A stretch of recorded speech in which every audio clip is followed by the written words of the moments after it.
back to another installment of Spotlight on NCTE Poets. Today I'm here again with Lee. Hi, Lee. Hi, Renee. Nice to see you again. Today we'll be speaking about Eve Merriam, who won the award from NCTE in 1981. Now, Lee, as always, let's begin with Eve's major contributions to children's poetry, and we'll go from there. Well, I adored Eve Merriam. Our relationship began, interestingly enough, in 1968 when I was scheduled to do an interview with her. It was on April 5th, the day following the assassination of Martin Luther King. It was a wild time, as you know, in civil rights movements. And I finally got together with her, and we had remained friends up until her death in 1992.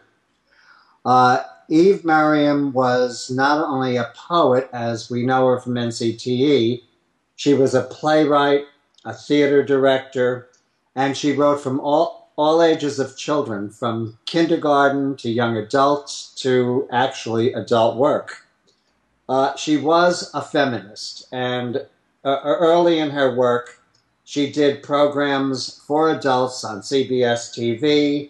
She did the first network documentary on women's rights, and she was very, very into all sorts of human rights. Her first book of poetry, interestingly enough, was published in 1946. It was a book for adults. She then became quite interested in writing for children, but not poetry. Her first book, and this is fascinating, was a book for Franklin Watts called The Real Book About Franklin Delano Roosevelt.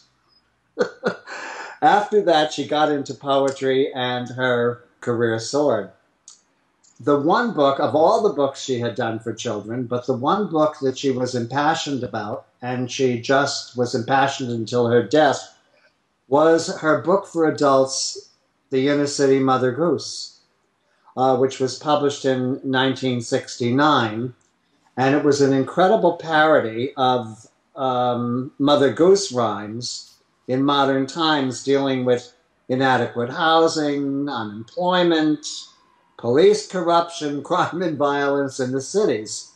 Now, Eve was a New Yorker. She lived and breathed in New York City. So the city was a very important part of her life.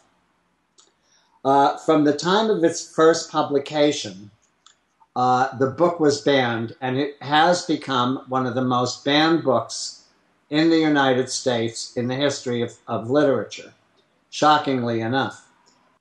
Lee, can you tell us a little bit more about her poetry for children and any pertinent quotes that you might have from her?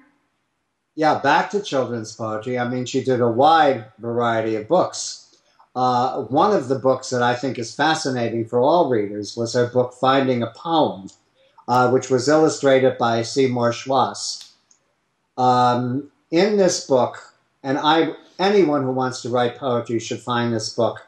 Unfortunately, most of her books, again, are out of print, but you can find them on the internet.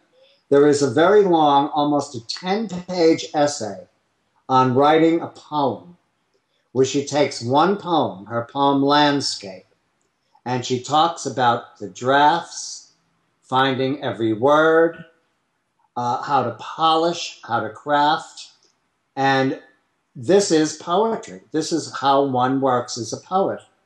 This isn't stuff that's dashed off. She was a wordsmith. She wrote, when I was doing interviews, she said this to me: "You can write poems because you must write them, because you can't live your life without writing them. I've spent weeks looking for precisely the right word. It's like having a small marble in your pocket. You can just feel it. Sometimes you find a word and say, 'No, I don't think this is it.' Then you discard it and take another and another until you get the word right." Poetry is great fun. That's what I'd like to stress more than anything else. The joy and sounds of language.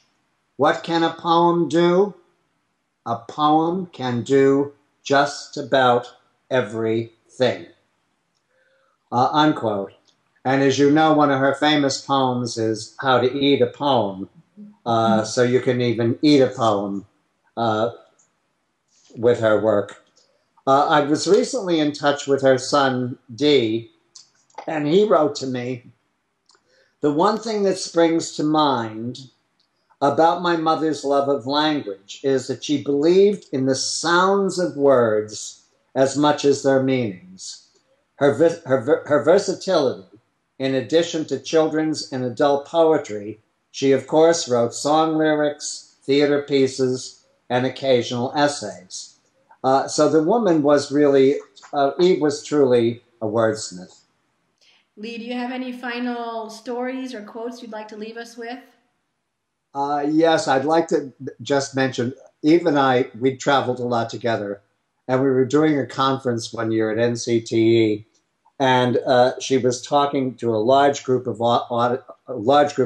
people, and she says, "There are a few rules I have for using poetry," and the audience all scrambled to write down all these notes, and they were all taking pencils and paper, and she says, "There are no rules for writing poetry." I'd like to quote with a rather moving part of an obituary that the president of the Dramatists Guild Council wrote upon her death. And he said, "She was our poet of the inner city and of our forgotten poor, our sleepers on sidewalks, our hungry wherever they held out their hands. Her taste and distinction covered over the desperation and fury with which she looked on our brothers and sisters and made us look at them and feel for them. Her inner city Mother Goose is a classic of modern American writing, and she herself was a classic woman of talent, feeling, and tenderness." I think Eve would have smiled proudly over this.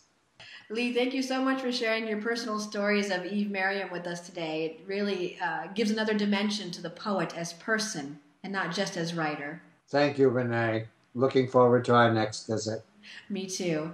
And for you who are watching, we hope you'll join us for our next installment of Spotlight on NCTE Poets. Bye-bye.